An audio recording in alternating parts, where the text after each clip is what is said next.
Good evening, everybody. Welcome to another episode of Gray Matters Radio, a show that, like every good therapy session, operates somewhere in the world of the in-between, the gray.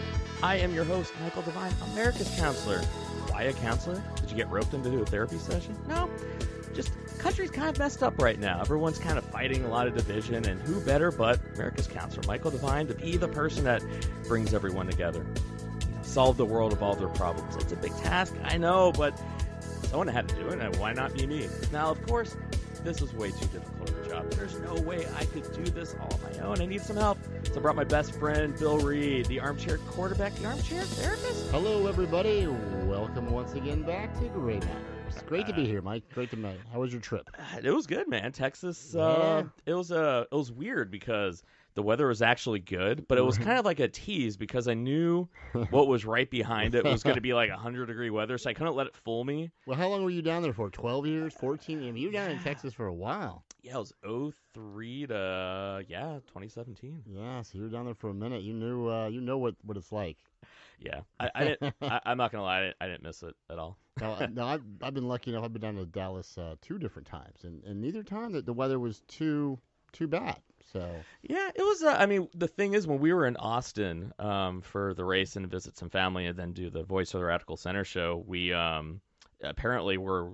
Where my old office used to be, there was like baseball-sized hail, and I'm just like, that's kind of why I moved. Like, I don't like the fear of every spring, like literally, there's tornadoes and softballs being thrown at my house. I just don't dig it. It's just not cool. Can I go to the airport down in Texas? And I've been down there, and I forgot to do it. Or can I walk? Yeah, you can go to the airport. Can I walk down the street and just? Yeah, you can walk down the street. And just like out of the Pee-wee's Big Adventure, can I just turn around to a random crowd of people and go, "The stars at night are big and bright, deep in the heart of Texas"? Or is that just a myth? If you did that, you would probably get the snot knocked out of you. Really? I mean, oh, yeah. They'd probably look at you like, what the fuck is wrong with you? Okay, so Pee-wee's Big Adventure has led me wrong. Yeah, I think it definitely has. Maybe you're wrong. Am I? Really? I don't think I am. I mean, it's my show. I can be right. Well, I mean, that's kind of tonight's show is about reality, right? And how we construct our view of reality. So I guess in my reality of this hour of Gray Matters Radio with Michael Devine, since my name is in it, it can be any reality. If it's the armchair QB, as your show is, it can be your reality. So that's how it kind of works. That was after you changed your name from Armin Tanzarian. Well, I mean, I thought we were not supposed to talk about that on the air. Remember that? Well, you wanted to be a principal at Springfield Elementary, so... Ah, damn it. Damn it. Damn it, it's over. Are we live? Can we edit this? Yeah, well, we can edit, yeah. Oh, okay. We're not going to, though, but I mean, we could edit it. Wow. Now, we also have a good special guest in the studio today. Fro, what's up, my man? Good evening. It is really great to be here, Mike D. It's been a long time. I think January was the last time I was on the show. So yeah. That's on me, and we're going to make up for that. Lots of opinions and facts are coming out of my mouth tonight. So I cannot wait. Let's do this. Fro gives us the Italian point of view. Right? That's what I love about him. Well, I'm half Italian, only the good half, but yes. Well, the thing is why, I don't know, I guess why I thought Fro is going to be really good, because Fro really is, I mean, you got to look at the Ohio Independent, especially the Columbus Independent voter, to me is the voter that every politician needs to convince to win this election. Absolutely. So especially when we're talking about certain topics, I think we can sit there and almost talk down to people like some academic data-driven thing, or we can sit there and go, hey man, what do you think? Like, well, why do you believe that? What was your reaction to that? And I think we're going to get a really straight answer. So Fro is going to keep us honest, I think, today. And really any presidential contender who wants to win the Ohio independent voter probably should be listening to the show, because I mean, that's kind of where we're going to be going with all this. So they need Ohio. There's a lot of them out there that need influencing. And well, I mean, each politician needs Ohio. That's a fact. They do. That's a fact. Yeah. And I mean, Fro here is, even though he hails from Pittsburgh, since 1985. Since 1985, you kind of are Captain Ohio in a lot of ways, in a good way. That's true. Very true. Yeah. So this is like an interesting week. So we had the Mueller report get thrown out there, Yep. and I remember everybody was really excited. Everyone was like really excited, like, oh, what are people going to say? What the reaction is going to be? And I'm like, right, it's going to be the same damn thing, just rinse and reverse, depending on what comes out. If the Mueller report came out and said Trump was guilty as all get out, Mhm. well, then Republicans are going to say it's fake news, it's not real. It's fake. there's That's right. ulterior There's an motive, agenda. There's an agenda. Yep. And what it did come out was that, all right, I mean, maybe he walked a fine line. If anything, Russia was more egregious, but they didn't find not only not collusion, they didn't find really any evidence of obstruction of justice. What does FBI stand for? The Federal Bureau of Investigation. But what else does it stand for? Do you remember? Female body inspector? No, that's Full-blooded Italian? No, you're right. It's the Federal Bureau of Investigation, and on spring break of certain years, it is female body inspector, but it stands for fidelity, bravery, and what was the last one? Integrity, I believe it is. So you would just think that Americans, and I'm not saying that the FBI is infallible, right? And the people that work for them and things like that, can't make mistakes, but you kind of think they would hope that you're getting a pretty good investigation, a pretty good deal, a fair shake, so to speak. I mean, I understand that people have agendas, but well, it's interesting. I mean, who else is going to give you a better investigation? I guess. But here's what's interesting. I mean, depending on what side of the coin that you were on, you were either going to say it was a great investigation or a bad investigation. Yep. Now, here's the thing: that's funny to me is that the whole time they kept saying, at least on the Trump kind of camp side, kept saying, well, it's fake news. It's Mueller's an idiot. Yeah, the FBI can't do their job. Yep, they don't know what they're doing. But so the thing is, now that they found that he wasn't guilty. Oh, now he wants to give him a medal. Well, now are they good? This now, is amazing now is investigation work. See, this is like what bothers me. Yeah. Is that reality shifts depending on what outcome you want. And for me, being like that scientist-driven person, like whenever I look at something, even like. It doesn't matter, whatever it is. My job is to sit there. I'm trying to disprove that thing first. You just want to know what's going on. Right. I'm not looking for evidence that supports a belief. I'm just like, hey, let's just look at the evidence, right? And then when people are sitting there changing their viewpoints depending on their outcome, switching the evidence, what was right is wrong, what was black, what is now is white, and then people go along with it, well, then that means then whoever is like the Pied Piper per se, it's whatever their reality is, and their believers will accept their reality over anything else. Yep. Which, for me, it's like, it's so tough. The whole point of the show was to find ways of connecting and communicating with people differently, to how to look at any important issue that faces us. How can we look at it from different angles without overtly trying to come to a conclusion? But the cool thing is that there's a lot of people out there that are basically trying to do the same thing I am from different kind of angles, and it's kind of like a small world because on Twitter and social media, we start finding other people that are trying to do the same things of us. They're like-minded. And it's not Birds about of a feather flock together. Yeah, and so what's human nature? It is. And that's where it's cool is that there's people out there now. We're like, hey, listen, it's not like we might be in the same business, but we're not.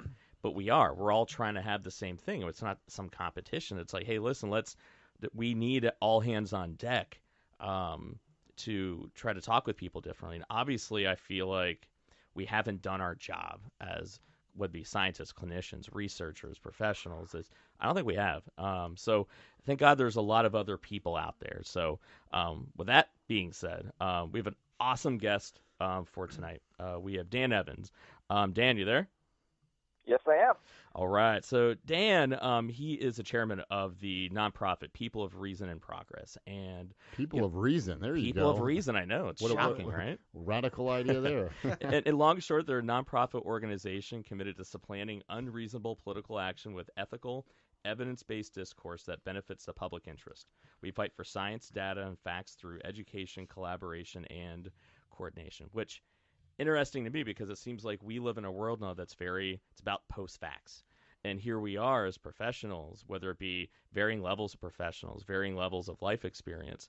We're almost trying to use science, data, and facts to prove something or talk about something, but it almost seems like that has the opposite effect. So now, obviously, I have my one facet of trying to help, but with Dan and their organizations, they're trying to hit it from every different angle of what is it that we can do differently. And so when he reached out, we started talking. I'm like, dude, come on the show tonight and let's see what we can do and kind of lay out there. So Dan, my man, that's your intro. I hope it was good enough. Did I do you justice? Oh, absolutely. I'm really excited to be here, and you guys are really hitting the nail on the head that, we need to be having more discussions with one another in a place trying to do is trying to benefit the American public. And the way that we should do that is through reason and data and fact.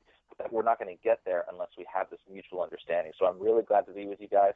I also wanted to point out, I heard somebody else on the show is from Pittsburgh. I currently live in Pittsburgh. Let's go. Fro is Yes, his sir. family's all from Pittsburgh. Love it. Greatest yeah. town in America. The steel curtain, huh? Greatest town in America.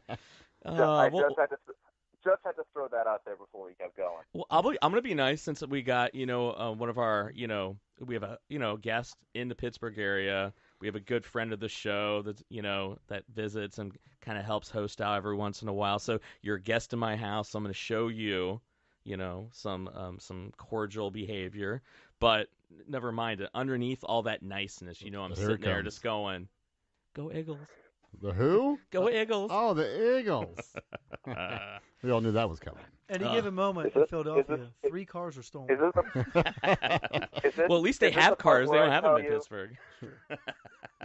Is this the part where I say that when growing up I was a Patriots fan, or is that what I was keep that quiet? I don't know about that. Oh boy, there it is. There Oh it is. boy, I know. I just lost you guys. And forever. the I'm just interview gonna be just quiet. went south that quickly before it began. God. I said, when Well, I fine, was- tell us said what when you I do was then, growing man. up. God. So, my man, so tell me a little bit about organization, like your guys' story, why you do what you do, because this is a big undertaking. So just lay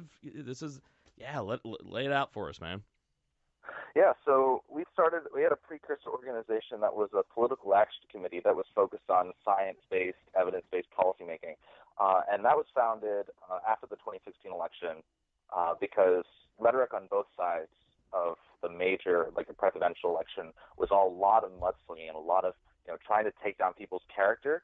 And we thought that was really unbecoming of American politics, and that the American people deserve better. And the one piece of data that we always talk about is if you actually look at the number of eligible voters across all of America, the candidate that won the presidential election was none.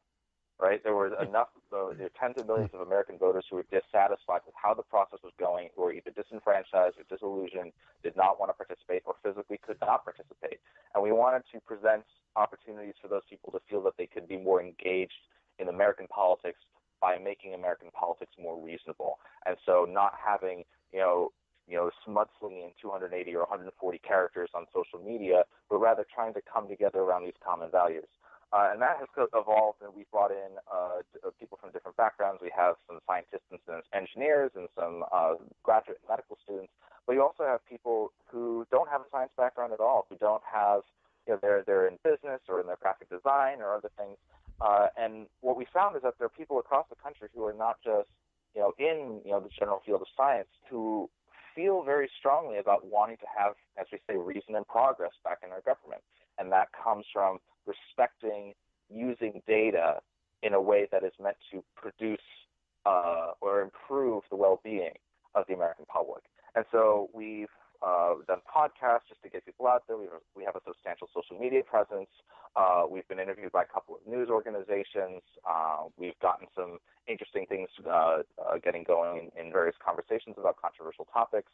But our goal is to connect with, and also to connect with other nonprofits and advocacy organizations with goals that are kind of reflective of ours. And so we're really just a catch-all for people who are frustrated by the way that American politics is going, and giving them an opportunity to share their voice or to feel that there is hope on the horizon by there are other people around the country and around the world who feel very similarly to them. That's pretty easy. I mean, you did that. Was that just your first week's goals? And you guys, imagine you blew that one out of the water already, right? I kind of get disappointed that didn't happen in the first 48 hours. But I mean, you got to manage your expectations when you're starting out. Well, that's the thing. I think it's amazing how when I think you set out, people like us, that I think when we set out to try to help, I mean, that's our only MO. It's not about right, left. It's not about any. It's just about, hey, I just want to try to help, and and try to get people to kind of come together. And I don't think anyone understands how frustrating it is. You try so many different things to try to get people to listen. You try to get people to connect in a different way, and it's one thing just talking one person to one person, and even though you might not agree when you walk away, it's respectful. Maybe you view some things differently, but then you get on the radio and then all of a sudden, people will listen to 5 seconds. Yep. They will read one sentence of the blog, or just really they'll just read the tweet, and then all of a sudden, or just the headline. Just a headline. And go, yep, that sounds about right. Move on to the next one. Yeah, and then you can tell it's like they already have their comments queued up. It had nothing to do with what you actually talked about. I'm guilty of that myself sometimes. Yeah, I freely admit that. It's so tough, and it's you start getting an idea of what we're up against, and so that's where it's really cool with what you guys are doing. Of we're making our goal to try to break through that wall. Now I think this has been, or we've talked about this a lot in the show, of when did this start? Because I know technically it's always kind of been like this. It's politics. But to me, I really feel as though there was a shift. I would probably say I'd say the second Bush election, which was, 2004, you start seeing this changing of how campaigns were run. I think the internet played a big it was like role. 04, then 08 it got with Obama. I think the internet changed, for better or worse. I think the internet changed not just politics, but our lives in general. It did. It really did. Look where we were 20 years ago with the internet, 1999. Yeah, it was around. You had dial-up, you had AOL, right? Ugh. But look at where it's now. You pull out a phone, and you can have anything. I mean, it's amazing. It's just so different. So that's where I kind of see it. I mean, it was like right around that time, and then it's with every election, it's just gotten worse. But it seems like, I personally think the Trump election was the first time where it was like, we're in an alternative reality. Yeah, it was now. like anything goes. It was like, it doesn't matter who, as long as you win, the ends justify the means. As long as you come out on top, whatever you did to get there on either side, it made it worth it. That's how I look at it. Yeah, and so like, I mean, I don't know. I mean, how do you kind of see? Because obviously, this is everything you guys do. Like, when did you see that shift, and why do you think that's important to understand to help us figure out, like, okay, what do we need to do about it? Well, it's hard to, as I kind of agree with the general point, is it's hard to pinpoint an exact date. Like, it's not like July 27th, 2011, where it all went downhill. There was a gradual progression that I completely agree was really linked to the rise of the internet. And to Donald Trump's great credit, he used that environment masterfully to get his information across. He used 140 and then later 280 characters in Twitter to put his voice out there in a way that was unprecedented. He used that shift to his advantage. So credit to him for having a good marketing strategy there. But yes, in the 4 years since the 2012 election, Twitter and Facebook and other social media platforms had evolved to the point where you could engage with anybody in the world and talk about anything. And that's a great power to have. It's a wonderful way to connect people, but it's also a great way to get a lot of people who are really pissed off to start yelling at each other. And that just happens more and more. And there's go to a the comment section. Yeah. Yes, the comment sections, the YouTube comment sections, Reddit really took off as well. So wherever you went, the internet wound up being a battleground. And because in advent of that, in conjunction with that, with cell phone technology speeding up and internet technology speeding up and all the things, our lives speeding up in general, we don't have time to sit down and read a whole, page-long newspaper article. We need these sound bites because our world is speeding up faster and faster with the advent of technology. And, if we don't respect that, we're just going to completely lose a lot of American voters who are just so dissatisfied. They say, no, I don't want to be involved. I'm just going to tune it out, which is the last thing we need. We need more people to be involved. We need more voices to be heard. But we're only going to bring those voices out if we put out a product, if we put out a message that is unifying. And that's what we believe for the data, reason, progress. That should be the unifying factor. Well, and that's what's like, it's an amazing kind of point of, it's people getting involved, or the thing is sometimes it can get so bad people don't get involved. And I remember this was, I think it was 2012, and after that election, people were really talking about how the independents weren't coming out to vote. They were so angry and so sick of the rhetoric, no one talking about what really matters to them. They're just like, well, screw this. I'm not going to go out and vote. But they said what's dangerous about that, in the vacuum of rational-minded people, you're going to create this thing of the only people that are going to be, their voices are going to be heard and that are going to be in the process are going to be the radical fringe. And on top of that, then it's going to be this symbiotic little relationship where the media then is trying to get ratings, and so the only people are listening are the fringe, sure. And then they're going to kind of mesh and morph kind of to it, and then it just kind of started digressing. But what's interesting though, and I'm glad you brought up data, That's why I'm kind of geeked out with having Dan on the show, because I'm like, yes, another fellow geek like Just some me that stats. yeah, I love it, right? You can't dispute And knowing numbers. how to use it, right? But people lie, but numbers don't. But here's what's interesting, though. So when we talk about data, that's one thing I've learned with everything. Data is king, whether it be in business, media, research, you name it. Your data, and you can do whatever the heck that you want with this data. Now, the thing is that Donald Trump, I think, as Dan was saying, that what he was able to do, but being in the media game, he had data at his fingertips from the media companies to know this is what they're listening, looking for, what they respond to, because their only job is to figure out what people want to watch and come up with programming for that. And so I look at when you have that power, you can go the easy route. And I had a good buddy in advertising said any idiot can make an advertising campaign that's going to scare the shit out of people. Scare the shit out of them to buy something, right? But the thing is, as soon as that emotion is gone, well, then so is their motivation, right? He goes, a true ad person is about creating a brand, creating something that makes people feel an emotional tie to it. That's a lifelong customer right there, but they're harder to get. I look at with our politicians is that it seems like they've gone the easy way out. They've gone with fear. They've gone with division. And we've seen research, and Dan, you probably know about this research, a lot of the neuroimaging research where they've seen where they literally, the predictability of the conservative in the liberal brain can be picked up on an MRI just by feeding them certain things. The conservative brain more responds to fear and anger, whereas the liberal brain responds more to that like bleeding heart kind of over empathy, basically. And each side then uses that emotion and uses messaging to conjure that up. Now, how do we know this for a fact? Well, we didn't work for these things, but we've had people that work in campaigns who used to do psyops for the Army and the military.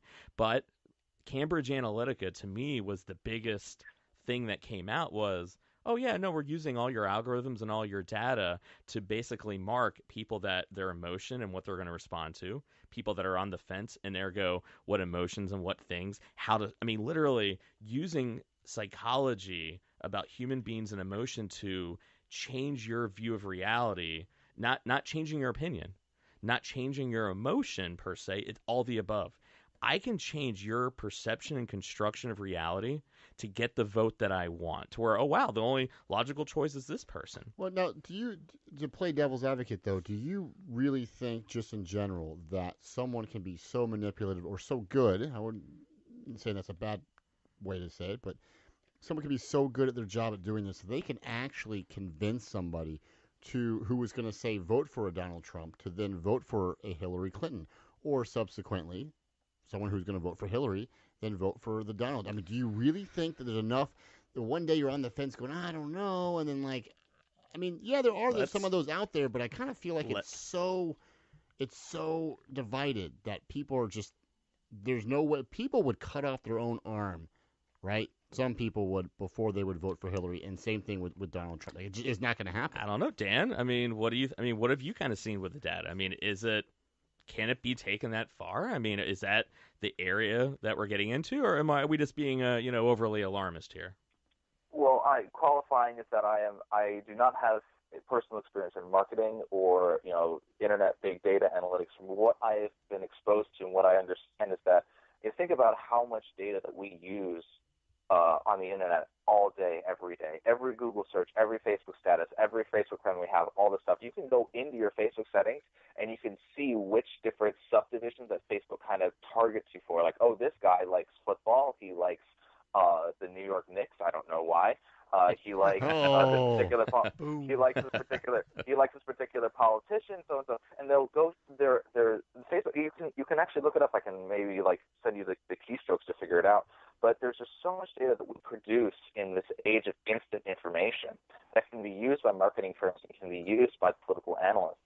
And it's down to, if you'll pardon the pun, it's down to a science where there's already enough data on each one of us out there that could theoretically be used that way. There's always this new emerging data, information on Facebook and Twitter sharing information with people that they probably shouldn't be.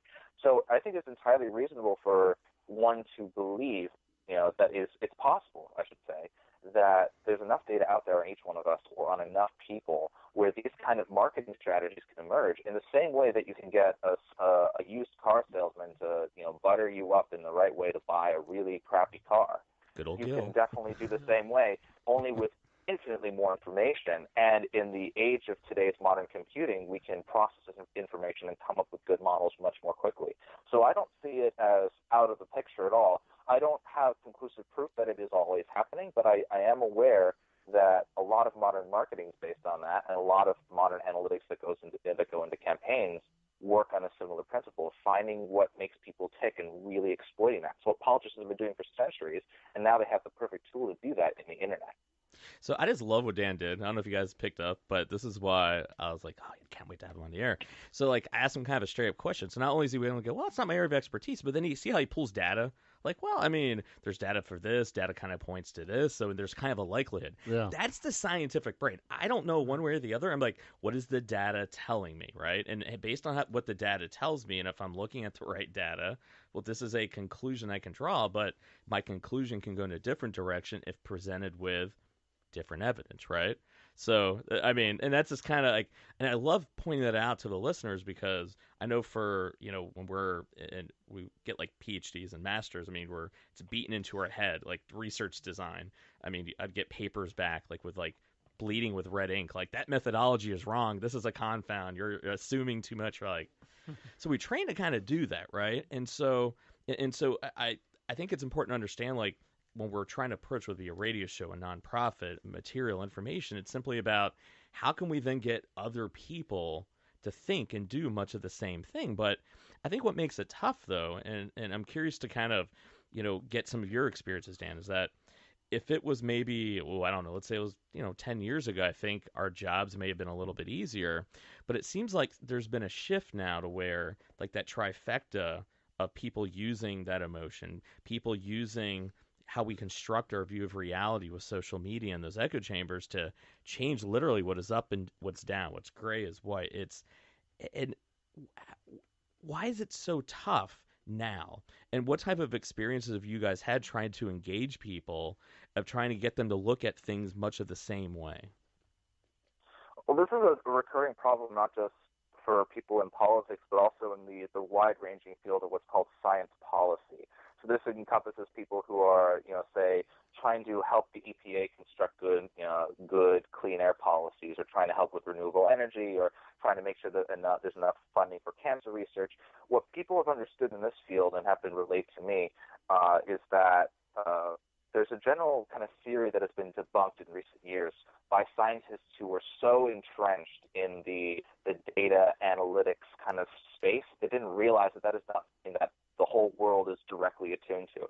And the broader term for that is called the information deficit model. And basically the idea is that the fundamental problems that we have in the society are people making wrong decisions because they don't have enough information, enough accurate information to make the logical, rational choice.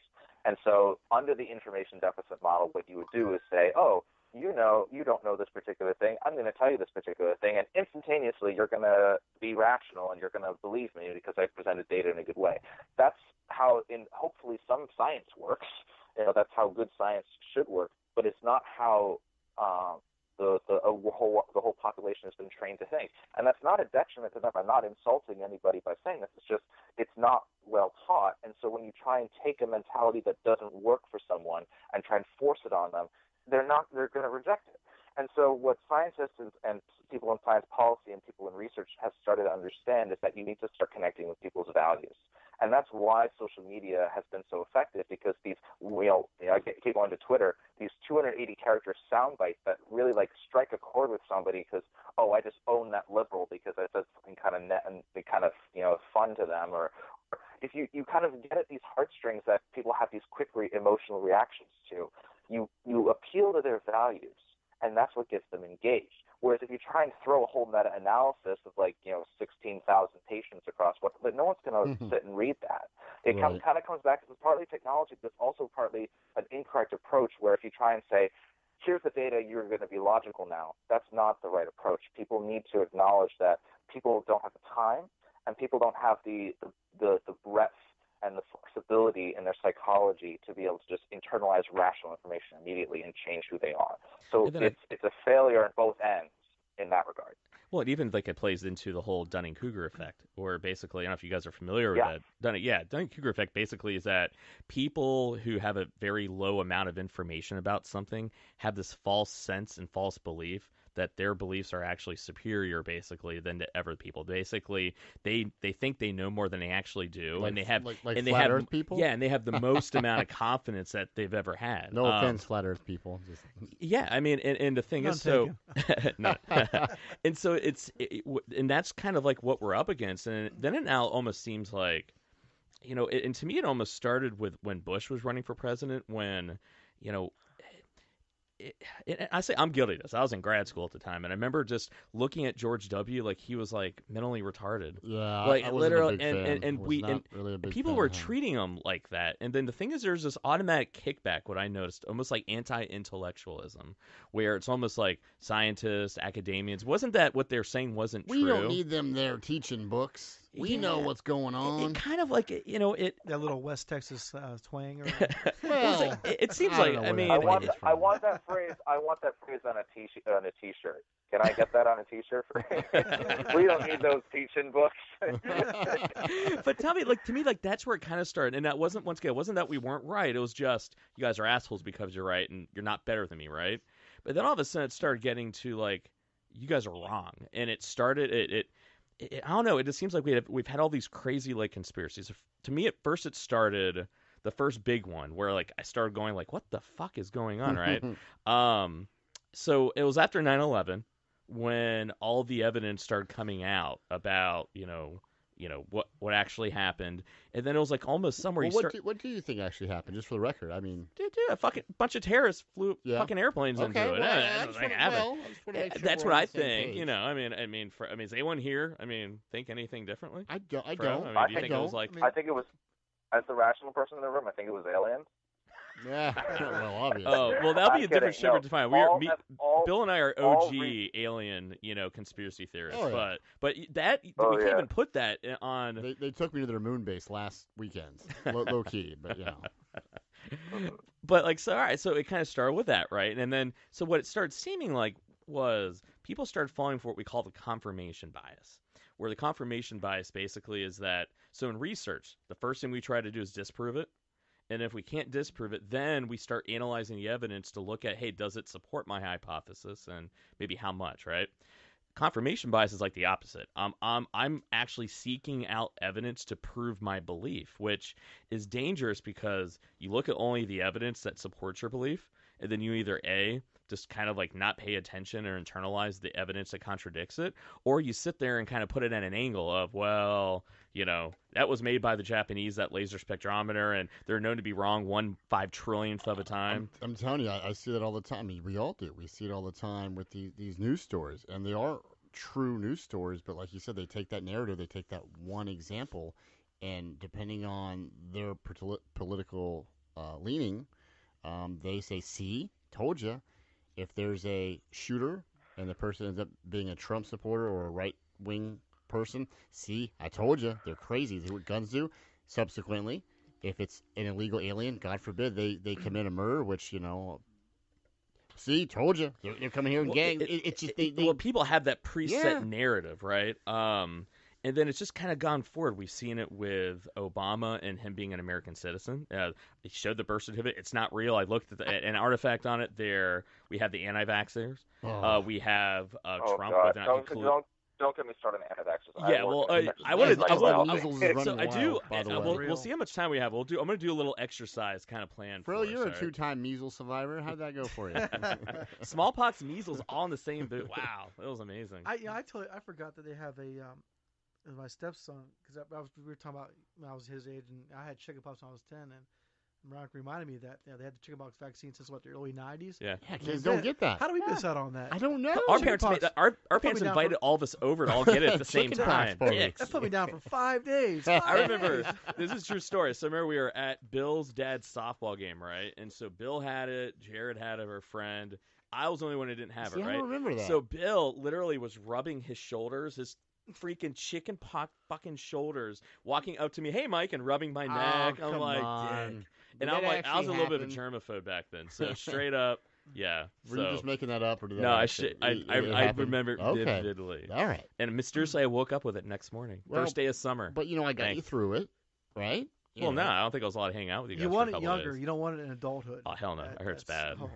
So all right, so that's the kind of progression I've kind of seen, and so those are some of the tools that I see, like more from that counselor kind of perspective. Dan, what are you kind of seeing? Is it more of the same, that those types of tools that they're using to kind of sway people's opinions? Like what are you guys looking at? I mean, in terms of in terms of what people are using to try and sway people's opinions, like You got it, yeah. the So methods they're using. Yeah. Yeah, so I mean, it's incredibly simple. Again, we keep talking about social media, but it's consumed so much of American public life. I mean, there were some recent statistics that were brought out on how much money different campaigns had spent on Facebook ads. And Donald Trump had dwarfed everyone and dropped a few $1 million on Facebook ads, and then Elizabeth Warren and Beto O'Rourke and all these people had gone to them, and they're realizing that they don't have to create tools anymore because other people are creating all the tools that they need in the world of the internet. You think about the YouTube ads that you see, the sponsored Instagram posts, all these things. So much of American life is now consumed in social media and on television that all you need to do is just, hit them there. And yes, in-person campaigns, might be effective for drawing, larger donors or having good PR, but a really well-placed Facebook post or a really well-placed Twitter post can go viral really quickly. So where's the line get drawn, if you have though? the right Because message, if you have the right message, it can go really far. Yeah, and that's the thing. It's like what you're laying out there, like that to me is all fair game. But then, where does the line get drawn? Where does a line get drawn of maybe I've overstepped the boundaries a little bit? That's like one of the reasons why I didn't go into human factors, because a lot of this, it was probably like our third year grad school, the Air Force, the Army. They were all coming out to us like, hey, listen, we'll do psyops for us, use psychology to help change the hearts and minds of people's opinions. CIA, the corporations were looking at, hey, what is it that we can learn how to change people's perception of things to sell a product better. I mean, I always felt like it was almost like taking all the energy and work that we're using to try to help people, and then it's being used then in a negative way of, how can I get your vote?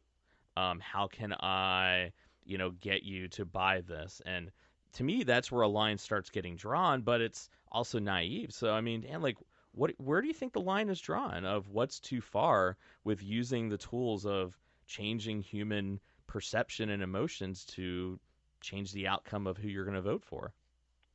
Well, there's the challenge, because if you say, oh, it's too far to go and go door to door knocking or offer to subsidize people's life, the challenge that we're facing, and the reason why trying to resolve this mess is really messy, for want of a better word, is that the tools that are being used to be really negative, that have negative impacts, are also tools that can be used to have really positive impacts as well.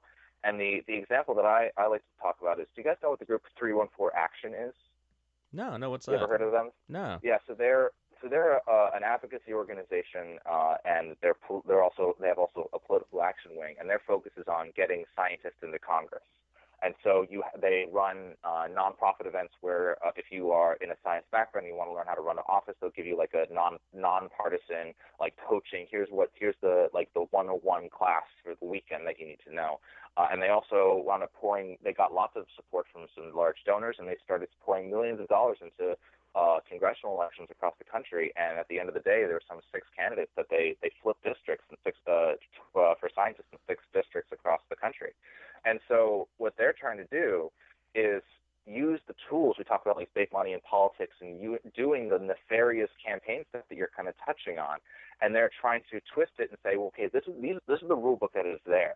We're going to use that to our advantage, because hoping that, say, overturning Citizens United or some other issue or some other factor that people point to is like that's the reason why that things are bad in politics. If you try and wait for those to be overturned, the people who are benefiting from those rules working in their favor are only going to keep going and going and going and making it harder for you. So you got to get your skin in the game, and you got to kind of get dirty with it. So it's a challenge to say, well, this is where the line goes. We don't want psychologists to be recruited into these fields, or we do want them in this field, or we want these particular scientists doing this or whatever, because the game's rules are the ones that have to be played whether you like it or not, because that's just how it's going to be. Oh, yeah. Right? It's human nature is what we're really talking about here, is that every one of us has the ability to do something good and do something bad, but it's up to our nature of, are we going to take advantage of it? And I think that's where you look at, well, in politics, well, if I don't play a little dirty, well, then somebody else is going to, and guess what? They're going to be elected. Well, and, they all play dirty. Yeah. It's just degrees of dirtiness, so to speak. Well, I mean, think about it. Like, what was it? My favorite one was the death tax. Do you remember that? I do. Yeah. So it was like basically a state tax. So if like your parents are worth, let's say, $50 million, right? And let's say they die, well, then if that estate gets passed on, you got to pay taxes on it, right? Which was complete right. bullshit. And they couldn't get that thing passed for the life of them, right? But then people, like as I said, these human factors, people realize going, well, we think we found something. If we call it a death tax, where it's like, well, you get taxed if you die, that's not right. That's what they got people, and that's how they got passed. They just change the wording up and invoke a different emotion, and then all of a sudden, people go along with it, right? So that being said, like, what is it that regular people can do to start making a difference? Yeah, that's what I want to know. Yeah, what power do we have? I mean, what have can you we do? learned? Because I look at like how we changed the world. You know, it's kind of pie in the sky hippie-ish of me, but all right, we wouldn't be doing this if we could do it. I look at it's about a critical mass of people, right? And just like social media has blown the game up in a negative direction quickly, I think we can turn it in the other direction that quickly. So, and I look at, if we get an army of Facebook and Twitter followers and Instagram all doing the right things, right? That's how you get change to happen, right? So what have you guys found? Like, what is it that our listeners, your guys' followers, like, what is it that they can do on a daily basis to change the dialogue with people around them? What have you guys found works? I think there are two major things. There's a whole list. I can just sit here for hours and just talk about this, right? But the two major things that I think can be implemented immediately, that anybody of any background with any particular bias, any particular political leaning can do. The first one is, whenever you read something that starts to trigger your emotions, if it's, say, if you support Donald Trump and you see something negative about liberals, or vice versa, if you don't like Donald Trump and you see something negative about him, take a breath, take 5 seconds and say, does this fit too comfortably into my worldview? Is this potentially reasonable? Give yourself that pause and start thinking, before going right down the rabbit hole, recognize that feeling and say, hold on, take a deep breath, and then you can start asking questions in a more reasonable manner. I feel like a lot of the people, or a lot of cases where we just kind of launch into something, is because we don't control that urge. We just kind of immediately just fall right down the rabbit hole, as opposed to taking a minute saying, I probably should look in first. And then that can lead immediately to double checking to see whether or not the source is good. Like, is it a Bloomberg article would talk about a financial issue, or is it some guy's blog? Which is correct? Is it well sourced? All those questions are subsequent actions that you can take once you say, okay, hang on a second, I'm gonna check myself here. The second thing is that when you're talking with somebody else who is emotionally charged about an issue, anyone who's emotionally charged about politics has a particular set of values that they are trying to fight for, or a particular set of things that they are trying to fight against. And you really need to make sure that people feel like they're heard, because if you appeal to those values, instead of just saying data, evidence, facts, science, just like cramming it in their face, I said, don't get me started on anti-vaxxers. People who are anti-vaccine, except for the people who profit off of it, like everyday people in America who are skeptical of vaccination, are skeptical about it because they care about the health of their children, right? They are worried that vaccines are actually going to be harmful to their kids. And if you take a moment and say, wait a second, I like vaccines and I think vaccines are good because I want to protect these kids' health, and you recognize that the person across the aisle from you is saying the same thing, but from a different perspective, like you both have a common value. And then you can unite and say, hang on a sec, we can now have a reasonable discussion because we know that we have some common ground. and we can debate in good faith, and we can have a discussion in good faith. And even if we can't quite see eye to eye, at least we've had the ability to connect in that way. So checking yourself whenever you read or hear something that might be a little bit too convenient or a little bit too crazy for your worldview, and also making sure that when you get involved with people with different political beliefs, that you try and find values that you share as soon as possible, because the conversation will be so much more productive. Yeah, for like, I mean, being that Trump supporter, it's what was interesting, like Dan, like I, I didn't live here. I started the process of moving, probably about 2016 after the election. But I remember when I came up, I'm like, wow, like me and all my friends group, we've been friends for like 20, 30 years. And then this election tore people apart. And I remember like having conversations with everybody, right? And so like for like with what Dan's saying, would you say like, is that the opposite of what people are doing when people are finding out about supporting Trump and, and actually trying to hear you out? Or do you feel like it was what Dan was saying, almost like the opposite of what Dan was saying to do? It's interesting because I have a pretty good close group of friends and opinions all over the board. But I think even with me personally, and I've always said this about Trump. I'm a defender of Trump. I did vote for him, but I've always said, is he the best person for the job out there? No, of course not. I don't believe that. But when you're kind of not put in a corner, but when you're given two choices, because there really is no third party. No realistic one. Yeah. I mean, let's be honest. It sucks. And you look at things, and even for me, the fact, I've never been a fan of Hillary or Bill Clinton, just for going back. But with Trump, the one thing that stood out to me was he was not a career politician, and for me, that was huge. It was something different. He was brash. He was aggressive. Part of that's probably the New Yorker in him. No offense, New Yorkers, but it was exciting because it was different, and the social media presence definitely, like Dan was saying, really helped his cause. And there's some things that Trump's been in office I wish he might have done a little bit differently, like tweeting less. That's a good start. Yes, or at all. But he is trying to stick to what he promised in the campaign. Obviously, some things aren't working out as far as Mexico paying for the wall. However, I still think indirectly they are paying for it. That's another discussion. But like when people kind of found out about, oh yeah, I'm going to vote for Trump, or I did vote for Trump, when people came at you like in the ways that the conversations we've had, I mean, very aggressively, very attackingly, almost lumping you in, you're a racist, misogynist, what did that do for your belief system when people came at you like that? Well, it wasn't too the thing, like most people I would express it to, or I told who I was probably going to vote for, was either close friends or family. I mean, random strangers on the street, I didn't really go out and announce things. Now, I did have a Trump sign in my front yard. I did for that. And a couple people walk by at night with their dogs out in the neighborhood. They'd be out and about, and you might see occasional neighbor stop by, just someone I never met before. Hey, so you're really going for them, huh? They didn't get aggressive. They just asked what I thought, and I would ask back, what were their thoughts on it. And some of them, especially one neighbor 3 houses down the street, they had a Clinton sign in their front yard.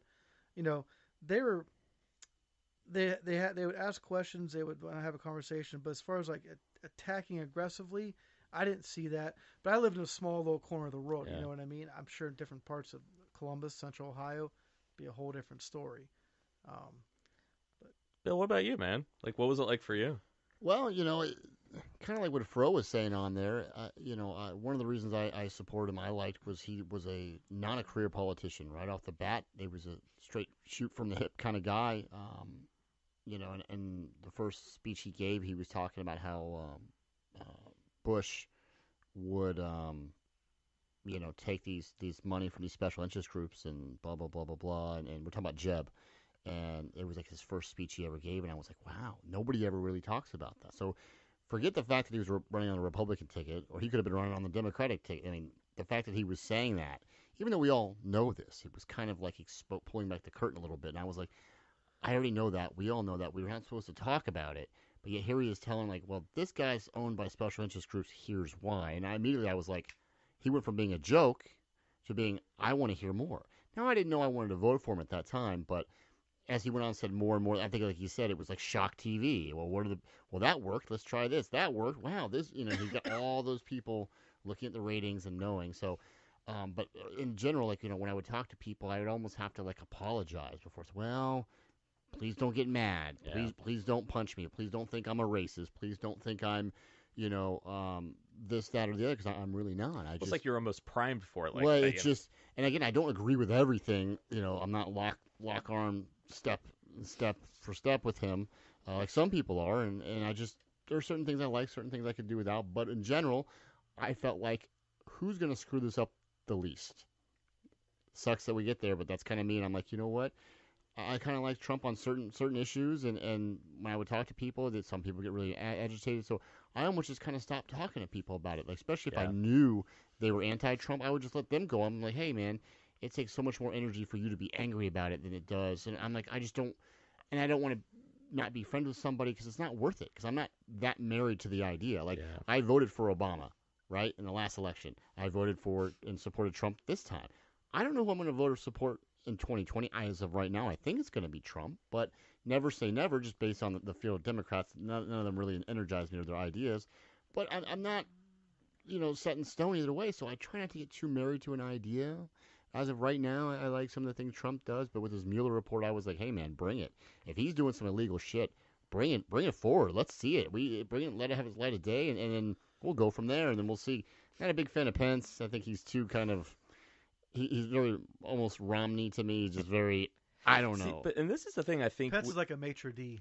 I don't know a lot about Pence. But the thing is, like, this is what I think we messed up on. I poli-sci was my minor, and I remember I'm always really big on the data, the voting data and what the beliefs are, what positions. And to me, it's like I think what's interesting that when I've actually sat down and as Dan said, like, listen, ask questions. Hey, why is it that you voted for Trump? Think about what we just did here. Hey, why did you vote for him? What was it based on? You get some good data, really, and what the data is. I'm a racist. It's emotion, right? It wasn't like necessarily a policy, and that's where I think no one really understood. But what the Trump thing meant, and so when my thoughts are when people then come at it from that attacking point of view and the data is not going to resonate. When you come out with anger and emotion, well, then it's going to trigger that emotion that made them vote for it, and it's almost like not even worth it. And I feel like that's one of the big things that we messed up on, and I think continue to mess up on. And this is, Dan, where I'm curious of, where is it as scientists, as clinicians and researchers, where do you think we've gone wrong that's gotten us to this point? And moreover, what is it as researchers, clinicians, scientists that can we do to do it differently now? Well, I think there's nothing I really can say that's going to disagree with anything that's been said already. I think the two major blunders that are so often used, not just among scientists and clinicians, but among many people in the American public who are politically vested, is that they automatically label and they jump to conclusions, and they don't ask why. The real root questions of why was Trump elected. Now, I personally, am very strongly opposed to Donald Trump. I do not like him as a candidate. I don't like the message that he had, but I need to understand why people felt compelled or felt interested in voting for him. And what you realize is that there's you guys touched on it. I think all three of you guys touched on it.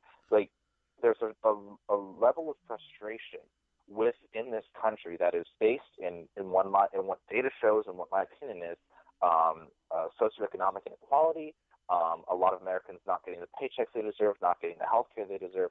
Their basic needs are not being met, and they believe correctly that a lot of politicians are not supporting them. And that's why in our mission for the people of Reason and Progress, it ends with that benefits the public interest. Our focus is on the public interest. That's what we should care about. And so a lot of people just kind of say, oh, they like Trump because they don't love black people or they don't like Muslims. Like, no, that is not a correct assessment. You have to ask the deeper, more difficult, more nuanced questions and be ready to receive messy answers. Because if you can summarize why one person voted for Trump in one tweet or one sentence, you're doing that person a disservice, chances are. So what we can learn from this, and it goes kind of back to what I was talking about with this like information deficit idea, is that just presenting data and presenting evidence and just assuming and being condescending to non-scientists and being condescending to people who are not experts in a particular field is not productive. You have to listen to where they're at, and you have to understand what the root causes are behind why they vote for somebody or against somebody or support a particular policy or oppose a particular policy, because that betrays a lot of the issues that they face in every day. And we can use evidence-based policymaking to rectify those fundamental issues so that from the bottom up our political discourse improves. So we, and I don't want to say the experts, but we're only experts in one particular field in certain ways.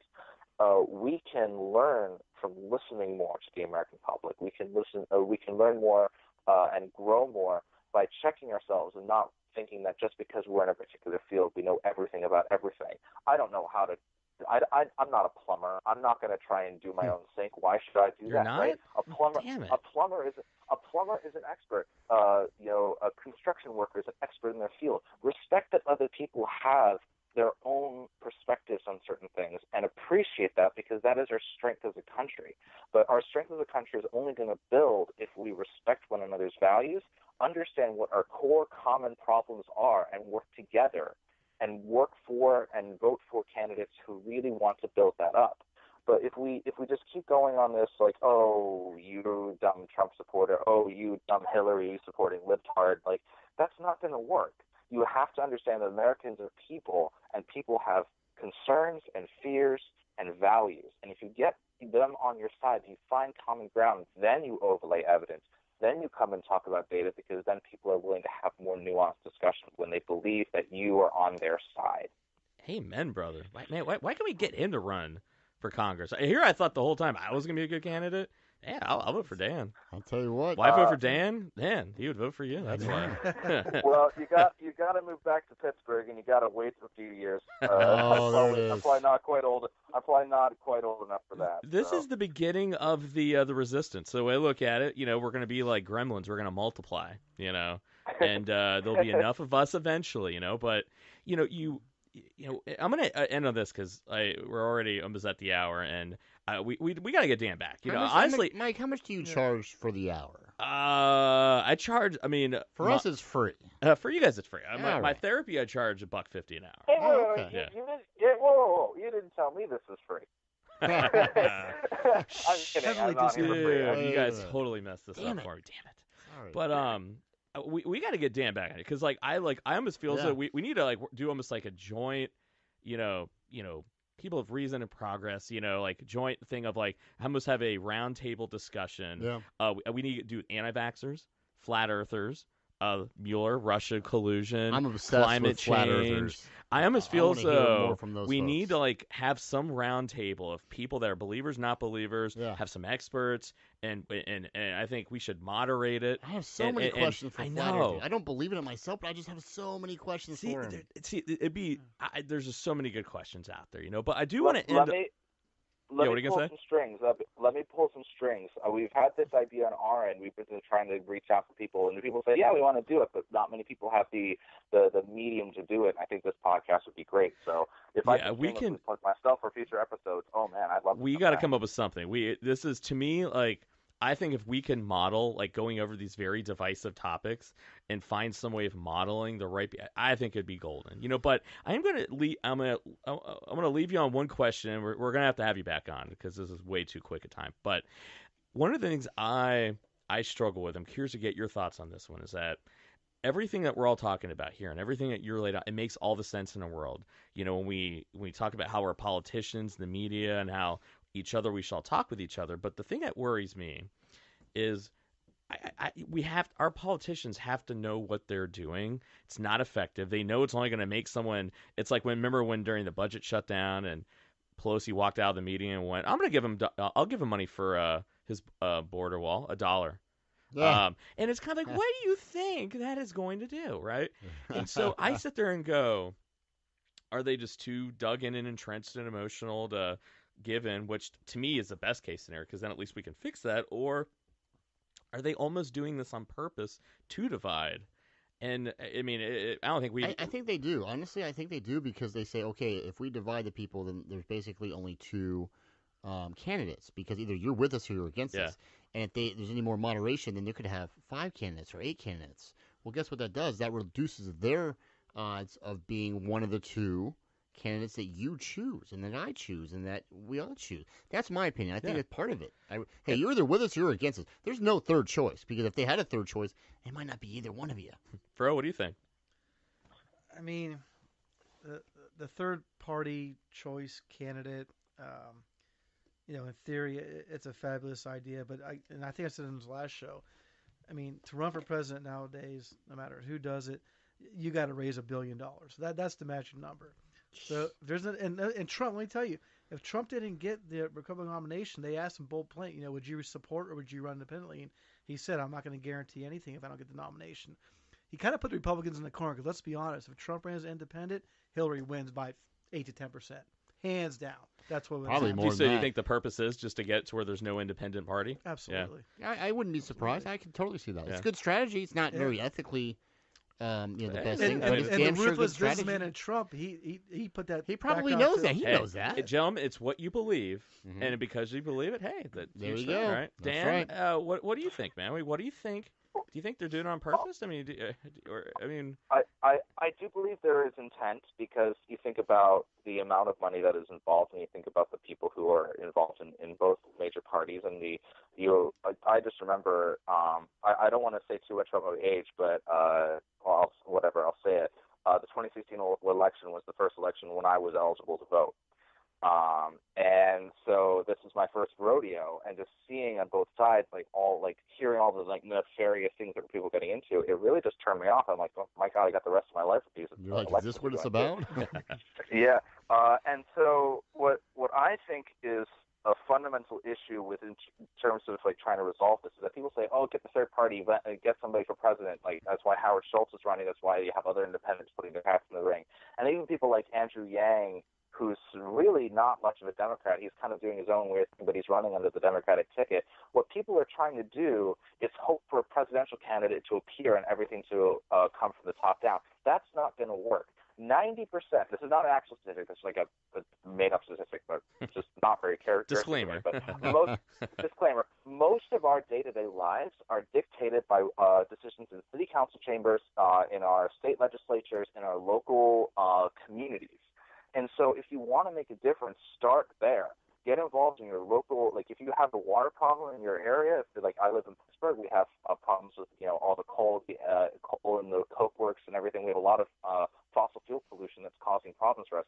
Get involved in that. Wherever your community is, you see a problem, get involved in that. And it has to be coordinated action, not necessarily one mega network that is funded by some billionaires to try and create a third party. But we need to start recognizing that the president is a very important job, but most Americans are governed by local level stuff and local level elections. And if we start caring about our down ballot candidates and we start getting involved in their issues, we start advocating for issues in our communities, then the top level candidates are going to have to respond to the fact that we are starting to rise up. And voting for a particular candidate is not the resistance, in my opinion. What is the resistance is getting involved, getting people to sign a petition, voting out somebody, a city council person who believes, that flat Earth should be taught as mainstream science or whatever. Get involved in your local communities. It's going to take time. It's going to be frustrating. It's going to take a lot of effort. But if we all step up and just do one little thing a little bit more and hold our politicians that much more accountable, then we don't necessarily need to have a third party emerge. The two parties will have to respond to the pressure that we put on them from the bottom. That's a good answer. I like that one. I do too. Yeah. Gosh, it's always when I have shows like this, because I don't know, it always just it affects me. One, just because I always get the energy off of just all of us kind of having the same thoughts, ideas, and where we need to kind of go with stuff. But it really makes me kind of think of, even though a lot of these things seem daunting, I also kind of look at it as, wow, we could make a big difference really quickly. Just we got that right messaging, we talk to people in the right way, and just really connected in the right way, because we do see kind of what we're up against when, it's I think a lot of us are in agreement that they're purposely trying to divide us. But the thing is, those tactics can only work if it's subconscious. We don't realize what it is they're doing, and we can, just they're using that emotion and that way of constructing reality against, us to divide us or to get that little vote. Well, on a daily basis, we can do the same. So I'm as we were talking, I kind of came up with a challenge that I think I'm really curious what the effect that it would have on our dialogue and all of our Facebook networks. So I think I know on my Twitter, my Facebook, what I'm going to do, and I encourage all my listeners to do the same, is that reach out to at least 5 people in your friend group that think radically different than you, opposite political spectrum, and to ask 2 questions. What is it that you believe, and what is it that you base that belief on? Just, you can almost even ask a third question of, what do you think other people who think differently think about you? And leave it at that. And when they give their answer, just thank them. Don't try to answer. Don't try to reframe it. Don't try to do anything. Now, if they ask you the same questions back, you do the same thing. And then imagine if everybody were to reach out to the people who thought most differently with them, instead of attacking them, instead of sending a meme, instead of making some stupid joke. Everyone was just like, hey, why is it that you believe that? Hey, if it's Trump, why is it that you vote for Trump? What is it that, that's important to you, and why that resonated with you? And then, hey, what do you really think that people like myself think about you? I mean, that'd be very powerful to start finding that out. It's amazing how we might learn a little bit about each other. We might learn and get an understanding of, okay, that makes sense for why you voted for him. Now you're a human being to me. And that's what it all boils down to, is that if you think differently than me, you're the enemy. You're trying to blow up the country. You think I'm an idiot. You look down upon me. You think I'm this. You think I'm that. You're trying to, and that's how it all is. And if the second you think that about someone, now they're dehumanized. I don't care about you. I don't have emotions for you. I'm not going to talk with you in a certain way. Just like if I feel as though you think that about me. You don't count. You don't count. You don't have my belief. I don't care what you have to say. Yeah, and so imagine if we started learning about each other. Then it's like, oh wow, I totally get why you vote for him. I wouldn't vote for him. I wouldn't agree with it, but I understand now why you did, and actually it resonates with me. That's a very real concern, and I get that, and I respect that. Yeah. Imagine that we started respecting one another, talking with one another. That to me would be a giant kind of change, and that's a challenge that I think we should all kind of do. And what's the worst thing that can happen? We learn. We lower the rancor and the discord just a little bit. We learn about somebody else instead of just assuming. Let's stop doing the politicians and the media's job for them and just kind of being like sheeple and just believing it kind of blindly. It doesn't have to be like that. And I think we can make that change. And I think, obviously listening to the show, you're a follower, of PORP. I mean, obviously you're kind of getting that, but it's about getting other people to kind of maybe see that as well. So it gives me hope, So on that note, let's wrap things up here a little bit. Dan, tell us where they can find you guys. Website, Twitter, where can my listeners find you? So we've standardized everything: Facebook, Twitter, Instagram. Our website is The Official PORP, so The Official Porp, and our logo is a purple porpoise, because why not? And I was going to ask you about that next time. I guess I'll have to. It is not a dolphin; it is a porpoise. You can look it up. I think it's porpoise. P-O-R-P, porpoise. Is that kind of the reason why? Exactly. We have to have some, and they're smart animals, so we take pride in our logo. And our website is theofficialporp.org, so you can check us out. And really quick, if there are 2 things to add to the list of homework to the listeners, I'd strongly encourage people who listen to this episode to look up 2 videos. One is on YouTube. It's called "This Video Will Make You Angry." It's a whole, it's a visual, it's like a 7-minute video which really breaks down the concept of how angry thoughts can spread through our psyches much faster than thoughts are coming together, and it's kind of trying to wrap around this idea where we have to fight against that urge. And the second one is a nice bit from the late great George Carlin's 1992 special, Jammin' in New York, where he has a bit about all the things that are similar, like bring us together. Like you look at your watch and then you look away and you forget what time it is. You have to look at it again. Like these little moments that we all kind of come together. I think those are 2 videos that would really add to the listener's experience here. So you'll have to send those over to me so I can put that in the blog. Absolutely, I will. So shameless plug for those. Shameless plug for the Official PORP. Thank you guys so much for having me on. It's a real pleasure. Oh, no, it was awesome. This is definitely to be continued, so love it. For sure. Oh, well, gentlemen, I think it's that time, isn't it?